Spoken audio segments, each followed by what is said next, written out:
If you're a mid-level to C-suite leader who wants to own your growth and figure out your next small, brave move to achieve your leadership goals, you are in the right place.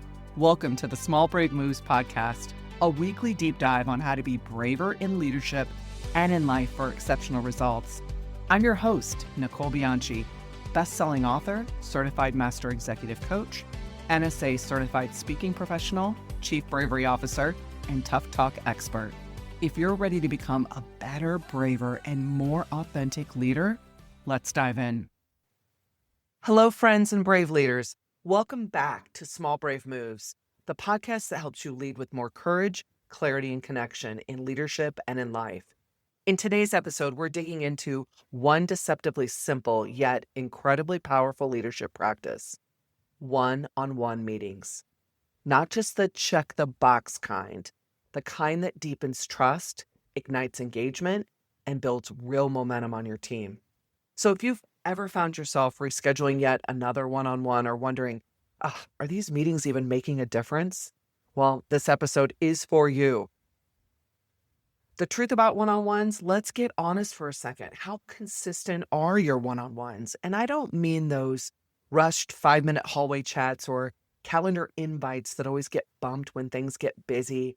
I mean intentional conversations, the kind that help your team feel seen, heard, and supported, the kind that make people want to stay, grow, and just do their best work. If you have felt a ping of guilt or recognition, you're not alone. I've coached hundreds of leaders, and one of the most common patterns I see, either one-on-ones are non-existent or inconsistent. And when they do happen, they're often overly tactical, very task-focused, status update driven. And here's what the data tells us. 65% of employees say they want more feedback that they're currently getting, and 63% say they prefer real-time feedback, not just formal reviews. That's huge. Your people are literally telling you they want more connection, more guidance, more communication, and not next quarter, right now. So why don't leaders do more one-on-ones? Well, the truth underneath it is the culprit is often fear. Fear of saying the wrong thing, fear of not having the right answers, fear of stepping into a conversation that might feel messy. Does that sound familiar? One leader once told me, well, what if I ask how they're doing and they actually tell me? We laughed, and it's a real fear because these conversations require presence, not perfection, and that's vulnerable. And here's what brave leaders know. Skipping one-on-ones, that doesn't make the fear go away. It sends an unspoken message to your team members that say, I don't have time for you. And that message chips away at trust. It lowers morale. It invites disengagement. And on the flip side, consistent, meaningful one-on-ones tell your team, I see you, I'm here for you, and we're in this together. And that's what fuels performance. That's what builds loyalty, and that's what creates culture. Brave leaders don't wait for performance reviews to give feedback. They don't use one-on-ones as opportunities to micromanage either. They use them to build relationships, because trust doesn't happen on Slack or in a quarterly meeting. They coach in the real time because feedback has a shelf life and you have to deliver it when it matters. And then they clear roadblocks because whether it's burnout, confusion, interpersonal conflict, one-on-ones are where you address the real stuff. So what do you actually do in a brave one-on-one? Well, here's 3 powerful moves you can make. Number 1, start with the human. Ask, how are you doing? Like, really? This question alone can shift the entire tone of the meeting. And when they say, oh, I'm doing fine, I want you to go deeper. Get in there with a very specific question that helps them talk about what's happening in their life right now. Number 2, get curious. Try, what's energizing you right now? What's one thing slowing you down? How can I better support you this week? Number 3, offer feedback as a gift, not a threat. Say, here's something I've noticed you doing really, really well. Or, can I offer you some coaching on that moment? Another way I think about feedback is if I need to give some feedback, and I'm not sure if the person has really reflected on what's happened yet.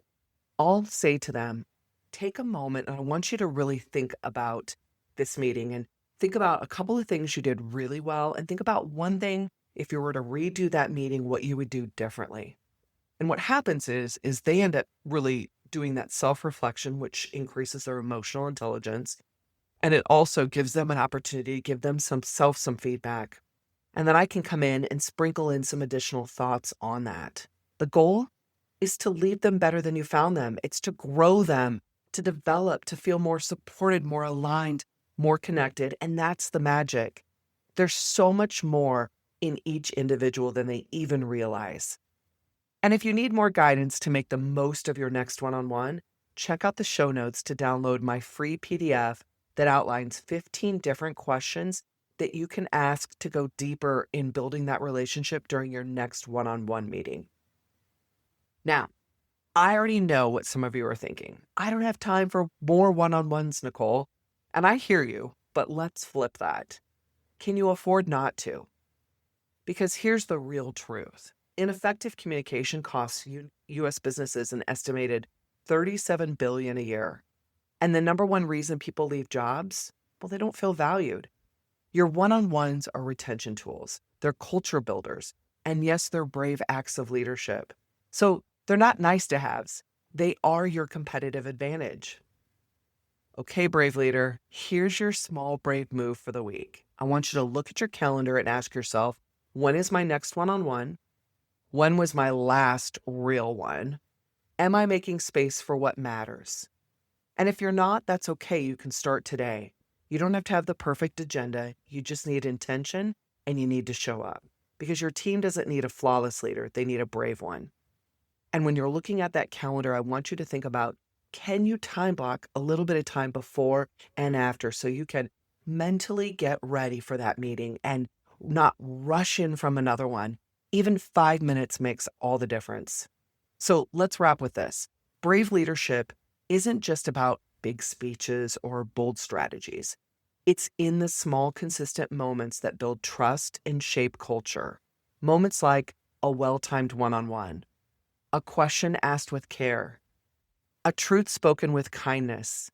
And here's my hope, that you carve out time this week to check in, not just on progress, but on people. Because when your team knows you see them, they'll show up with more courage, more loyalty, and more of their brilliance. If this episode made you pause, reflect, or take action, do me a favor. Share it with another leader who needs to hear this, maybe even your whole team. And if you found value in today's message, I'd be so grateful if you'd subscribe, rate, or even review the podcast. Your support helps me reach more brave leaders just like you. And until next time, keep showing up with heart, courage, and those small brave moves. You've got this. Thank you for joining me for this episode of the Small Brave Moves podcast. If you're wanting to take this work even deeper, I'm here to help. From engaging in inspirational keynote speeches to transformational coaching and workshops for leaders and teams, page-turning books, online courses, and enlightening leadership development retreats.